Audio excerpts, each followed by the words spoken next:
It's March 2025 and I'm standing by Europe's last divided city, Nicosia, looking from Turkish Cypriot north across the UN buffer zone as I embark on a series of journeys to explore across the Cypriot divide.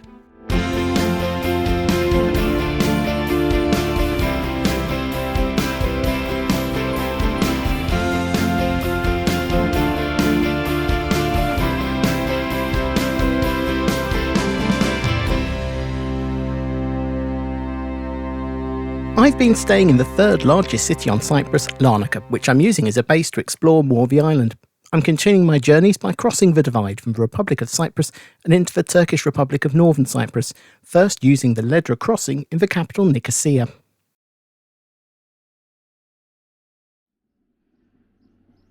Nicosia has been a divided city since 1964 following inter-community violence that started the previous December.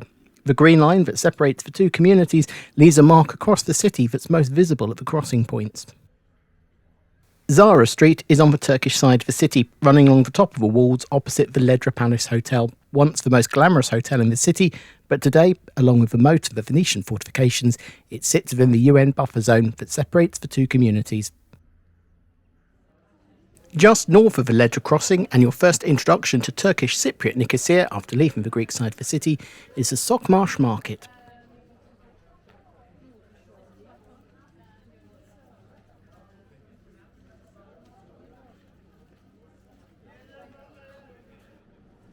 At the end of the street leading off the Sokmar market is the Salamis Mosque, located in the former Cathedral of St. Sophia, at the time of visiting undergoing extensive renovation works. The building was constructed around the beginning of the 13th century, consecrated in 1326, and converted into a mosque shortly after the Ottoman invasion in 1570.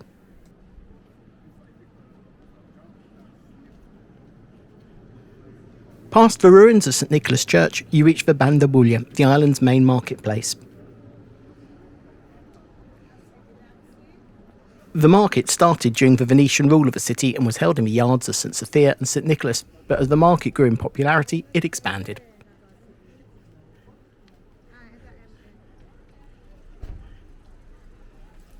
Eventually, under British rule in the early 1930s, a new covered market was constructed, opening in 1932, becoming the main covered market in northern Nicosia. As people moved out of the city centre, stalls in the market started to close, and the building became unsafe before it was finally closed in 2010, prior to a major renovation, reopening in 2012 as a home to cafes, bookshops and small stalls.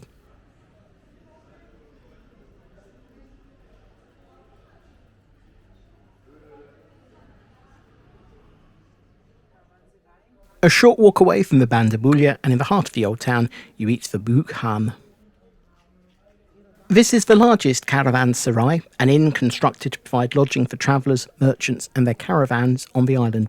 Construction started shortly after the Ottoman takeover of the island, with the structure opening around 1572. On the outside, shops open out onto the surrounding streets.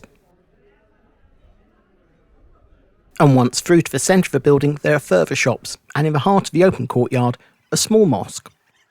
On the British takeover in 1878, the building was converted for use as a prison, a role it served until 1903 when a new purpose-built prison was opened, at which point it returned back to its role as an inn until 1947 when it became a refuge for poor families where they could rent rooms cheaply, a role it kept until 1962.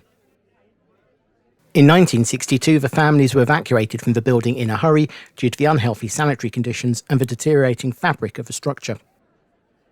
Restoration work started in 1963, but works were halted when the conflict between the two communities broke out, and it wasn't until 1982 that restoration started again, but only in fits and starts due to funding issues. Works eventually resumed at a full pace in 1995, with the restoration finally completed in early 2002. My trip around northern Nicosia was part of my day trip to the divided capital, but my main exploration of northern Cyprus was on a guided tour from Larnaca to explore the area around the city of Famagusta, starting at the ruins of Salamis. Much like Kition underneath modern-day Larnaca, Salamis was an ancient city-state that dates back to around the 11th century BCE. According to legend, the founder of Salamis was Deusa, son of Telamon, the king of the Greek island of Salamis, 2 kilometres off the coast of the Athenian port of Piraeus, who could not return home after the Trojan War because he'd failed to avenge his brother Aias. It's likely that the Kingdom of Salamis formed a bridge between the Near East and Greek cultures, with the kingdom a stopping off point on Greek exploration and expansion into Asia Minor and Syria. In 450 BCE, Salamis, Cyprus, was the site of a land and sea battle between Athens and Persians, not to be confused with the Battle of Salamis 30 years earlier between the Greeks and Persians at Salamis, the island off the coast of Athens. It gets quite confusing quite quickly. Salamis was besieged and conquered by the Persians, but after Alexander the Great conquered the Persian Empire, rule over the island passed to Ptolemy I of Egypt, Alexander's successor. In 306 BCE, there was another naval battle off the coast of Salamis between the fleets of Demetrius I of Macedon and Ptolemy, which Demetrius won, and he captured the island. In 58 BCE, the Roman Republic annexed Cyprus, with the seat of the governor of the region being located in Paphos.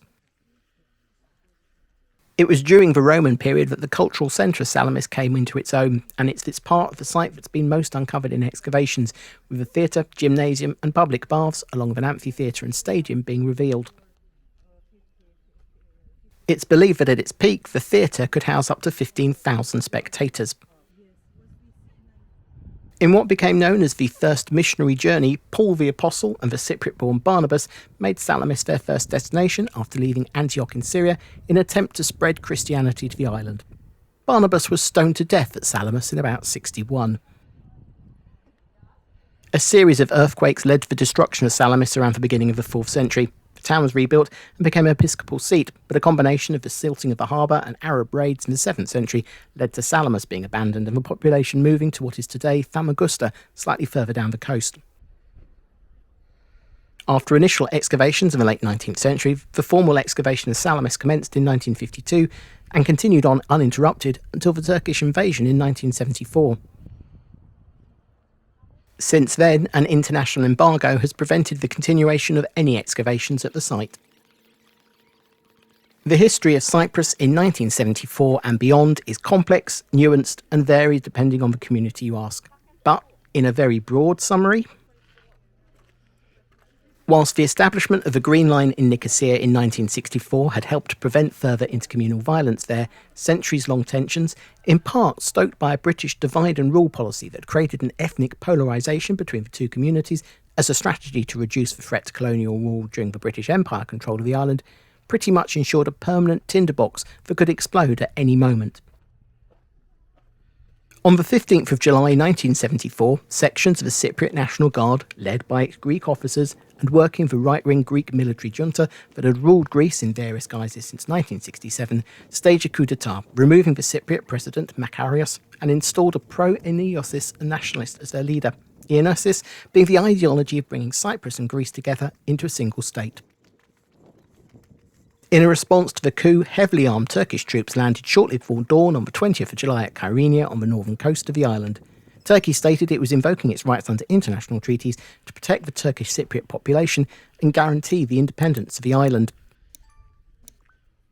3 days later, the military junta in Greece collapsed, and Greek political leaders in exile returned to Athens to form a new democratic government, which declined to join in the war. Peace talks between the 25th and 30th of July 1974 took place in Geneva, after which a second round of talks were scheduled for the 14th of August. At the start of the talks, the Cypriot acting president asked for more time to consult with Athens and Greek Cypriot leaders on Turkey's plans for a federal state. Fearing this was just a ploy to play for time, 90 minutes after the talks broke up, Turkey launched its second peace operation, which resulted in the Turkish occupation of 37% of the island by the 16th of August, when a ceasefire was declared, and the front line as it stood at that point is still the divide between the two communities to today. The original coup collapsed in the aftermath of the Turkish invasion, and the government of Makarios returned to power in December 1974, but to an island now seemingly permanently divided. The United Nations recognises the borders of Cyprus as they stood in 1960, and to today, only Turkey recognises the Turkish Republic of Northern Cyprus, which declared independence in 1983. Back to Salamis, and it means that since the summer of 1974, no further excavation works have taken place, and so the archaeological site stands as it was over 50 years ago, with just work to maintain the fabric as it is taking place, but no further exploration of the site or what else may remain under the surrounding areas.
From Salamis, the tour heads south past the centre of Famagusta and to another location frozen in the summer of 1974, the former luxury resort of Varosha.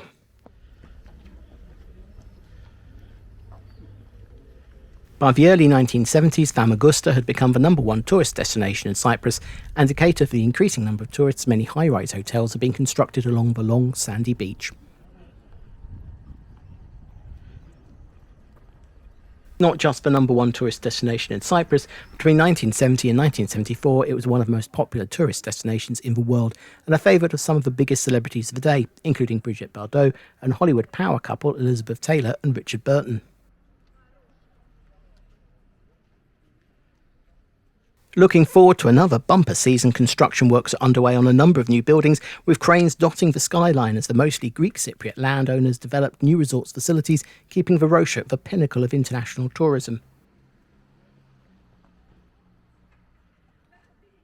With the Turkish invasion, the Greek Cypriot inhabitants fled, tourists were evacuated, and by the conclusion of military operations in mid-August 1974, the city of Famagusta was under Turkish control, and Varosha left abandoned.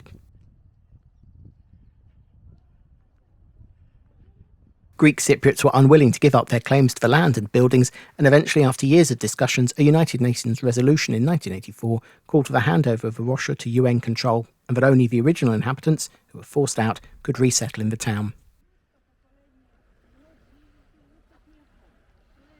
In the absence of human habitation and maintenance, the buildings have, over the intervening 50 years, slowly started to decay as nature reclaims the land, plants working their roots into the walls and pavements, and the natural corrosion of time wearing away at metal.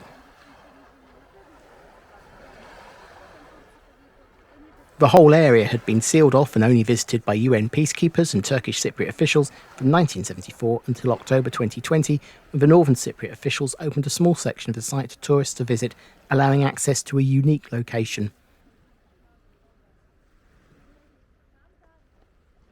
Though with over 50 years of decay, all visits are restricted for roads and pavements, with all buildings strictly off limits due to the risk of collapse.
From Varosha, the tour headed back up the coast and to the walled old town of Famagusta itself.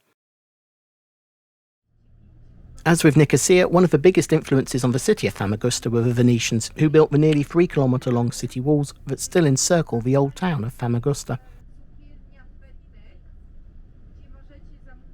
Famagusta was founded around 274 BCE after significant damage was caused to Salamis by an earthquake, and over time the city took over from Salamis as the most important city and port on the coast.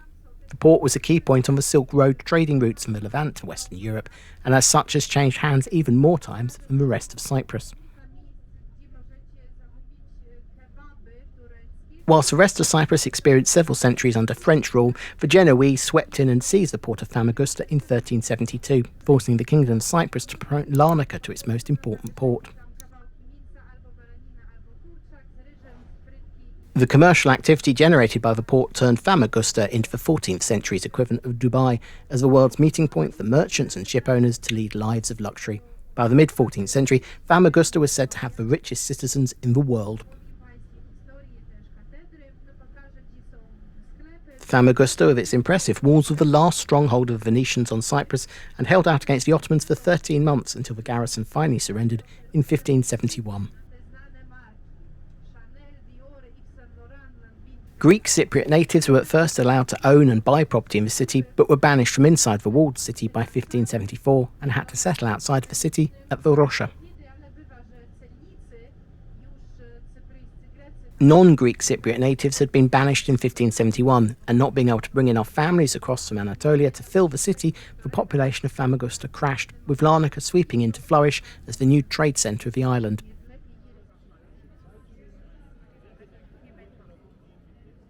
Inside the walled city, many of the buildings were converted and repurposed to serve the interests of the now Muslim population, including the conversion of the Cathedral of St Nicholas into a mosque, initially named St Sophia Mosque of Magusa.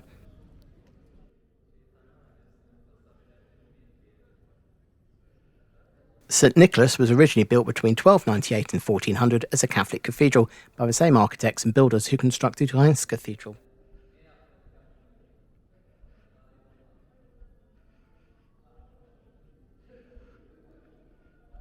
The upper parts of the cathedral's two towers suffered from damage in both earthquakes and the Ottoman bombardments of 1571 and were never repaired.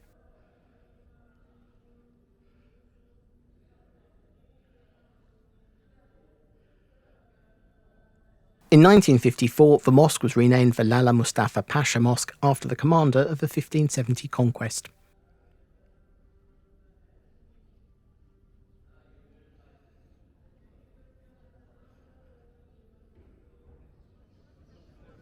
With the British takeover of the island in the 19th century, Famagusta's importance started to rise again. The port was developed and expanded between 1903 and 1906. Larnaca port continued to be used as a main port for the island for some time, but by the end of World War I, with Famagusta port being used as a military base throughout the conflict, trade had shifted significantly back in favour of Famagusta. The city outside the walls was also being quickly developed, in particular around Varosha, which became the British administrative headquarters and residence for key members of the administration. With new residential areas built, the city of Famagusta, by 1960, covered all of the area from the old walled city to Varosha and beyond. This also coincided with a distinct shift in the demographics of the city. In 1881, at the start of British rule, the split between Christians and Muslims in the city was roughly 60-40. By 1960, and the end of British rule, the Turkish Cypriot population had dropped to just 17.5%. The British Empire departed in 1960, and over the following 14 years the city continued to develop, focusing on the tourism industry, with Varosha providing 45% of the total bed count in all Cypriot hotels. On the 14th of August 1974, the Mesorias plain that sits between Famagusta and Nicosia was overrun by Turkish tanks, and the city was bombed by Turkish aircraft. By the 16th, the Turkish army had occupied the city, prior to which the entire Greek Cypriot population of Famagusta had fled into the surrounding fields, eventually settling in the Greek-controlled part of the island. The fortifications of Famagusta were originally built by the Kingdom of Cyprus in the early 14th century, but were heavily redesigned by the Republic of Venice in the 15th and 16th centuries. In the early 13th century, Famagusta's harbour was defended by just a tower. The kingdom built a castle, today called a fellow castle, to defend both the harbour and the town, but that didn't help protect it from falling to the Genoese in 1373.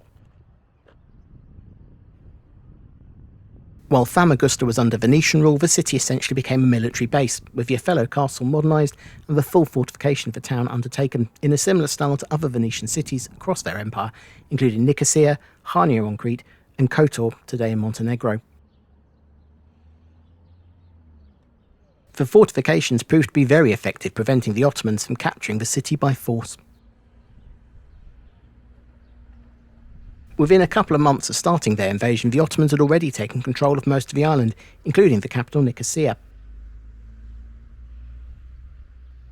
On the 15th of September 1570, the Ottomans surrounded Famagusta, which by now was the last Venetian stronghold on the island, and began a siege which lasted 11 months. It wasn't until August 1571 that the Venetians asked for terms of surrender. Following the surrender of the city, the Ottomans repaired the damaged parts of the walls, but didn't need to make any further alterations to the impressive fortifications. Today, the Ravelin Bastion and Landgate mark the southwestern point on the walls. Meanwhile, the Sea Gate is almost in the middle of the eastern flank of the walls, overlooking a fellow castle, the harbour and coast.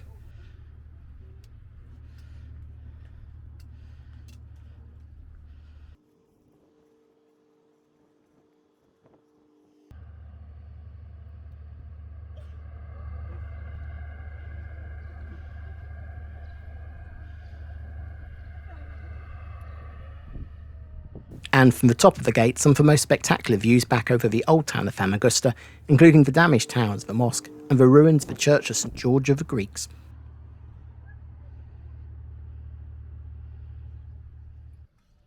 St George of the Greeks is the second largest church in Famagusta, and during the Middle Ages served as a cathedral for the Greek Orthodox community.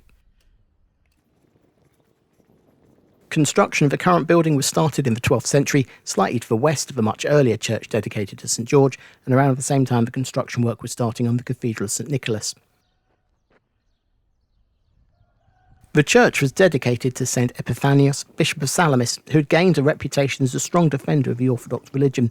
It's believed that the saint's remains were buried in the neighbouring St Simeon church until Emperor Leo had the remains moved to Constantinople in the 9th century, at the same time as he pinched Lazarus's remains from Larnaca. The church turned out to have been built too large, with insufficient buttressing for the roof that was itself too heavy for the structure, and after completion, years of modifications and renovations followed to try and correct the errors, with additional pillars inserted throughout the nave. Whether this would have been successful is mute, as the church was converted to a stable for camels following the Ottoman siege, during which the church suffered damage, including direct hits from cannonballs that are still embedded in the walls. In 1905, the British administration handed the church back to the Greek Cypriots.